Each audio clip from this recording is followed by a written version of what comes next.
Hello అండి. అందరికీ నమస్తే. Welcome back to VA natural talks. ఈరోజు కాకరకాయ పులుసు అండి. కాకరకాయ ఫ్రై తినాలంటేనే కష్టం. మళ్ళీ పులుసు ఏంటి అని అనుకుంటున్నారా? ఒక్కసారి ట్రై చేయండి. చాలా టేస్టీగా ఉంటుంది. నేను ఒక హాఫ్ అన్ అవర్కి ముందే కాకరకాయల పైన పీల్ తీసేసి ఇలా సన్నగా కట్ చేసుకొని ఉప్పు పసుపు వేసి మూత పెట్టేసి పక్కన పెట్టుకుంటాను. హాఫ్ అన్ అవర్ తర్వాత మొత్తం వాటర్ అంతా వచ్చేస్తుంది. అప్పుడు మనం గట్టిగా ఒత్తేసుకొని తీసి పక్కన పెట్టుకోవాలండి. మనకు చేదు ఎక్కువ తినేవాళ్ళు కనుక అయితే మీరు డైరెక్ట్గా కూడా కర్రీ చేసుకోవచ్చు. నేను ఇలా చేస్తానన్నమాట. అంత చేదు ఎక్కువ అనిపించదు.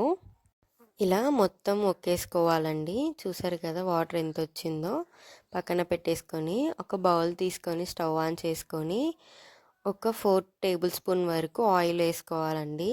వీటికి ఆయిల్ ఎక్కువ ఉంటేనే కర్రీ టేస్ట్ బాగా ఉంటుంది.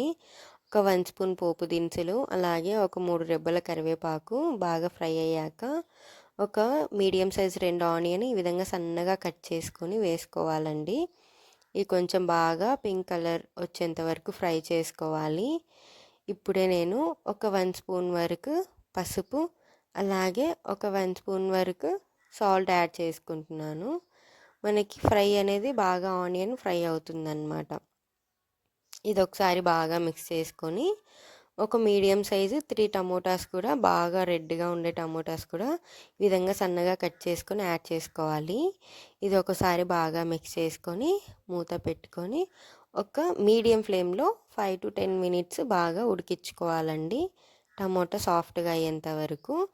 ఆలోపు మనము చిన్న నిమ్మపండు సైజ్ అంతా చింతపండు నానబెట్టుకొని సపరేట్గా పెట్టేసుకుందాము. చూసారు కదా టమోటా అంతా సాఫ్ట్గా అయ్యింది. ఇప్పుడు మనము కాకరకాయలని యాడ్ చేసుకోవాలన్నమాట.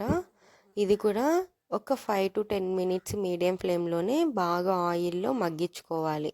మనకి ఆ చేదుదనం అనేది మనం చేసే ప్రాసెస్లోనే ఉంటుందన్నమాట. మనకు చేదు లేకుండా బాగా ఆయిల్లో మగ్గించుకుంటే చాలా టేస్టీగా వచ్చేస్తుందన్నమాట. ఇలా ఒకసారి బాగా మిక్స్ చేసుకొని ఇప్పుడు మనము వీటిల్లోకి మసాలాలు యాడ్ చేసుకోవాలండి.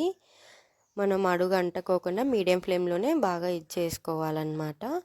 ఒక 1.5 స్పూన్ వరకు ధనియా పౌడరు, అలాగే 1.5 స్పూన్ వరకు కొబ్బరి పొడి, ఒక 1.5 స్పూన్ వరకు పల్లీల పొడి, వేయించి పెట్టుకున్న పల్లీల పొడి అన్నమాట.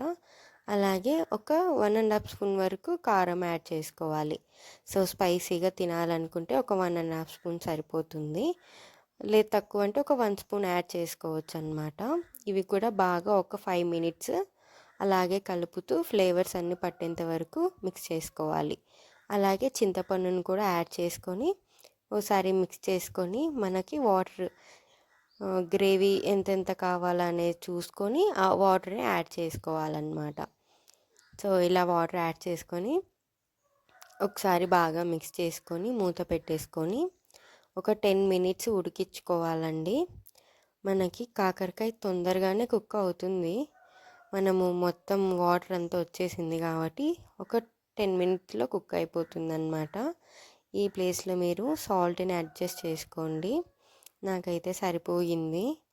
సో ఇప్పుడు నేను జస్ట్ కొంచెం ఒక స్పూన్ కన్నా హాఫ్ స్పూన్ వరకు బెల్లం పొడిని యాడ్ చేసుకుంటున్నాను. ఇంకా చేదు అనేది తెలియదన్నమాట. మీరు కావాలంటే షుగర్ కూడా యాడ్ చేసుకోవచ్చు. అంతే అండి, సింపుల్గా రెడీ చేసుకోవచ్చు ఈ కర్రీ. సంగటి, చపాతీ, రైస్ వేటిల్లోకైనా చాలా టేస్టీగా ఉంటుంది.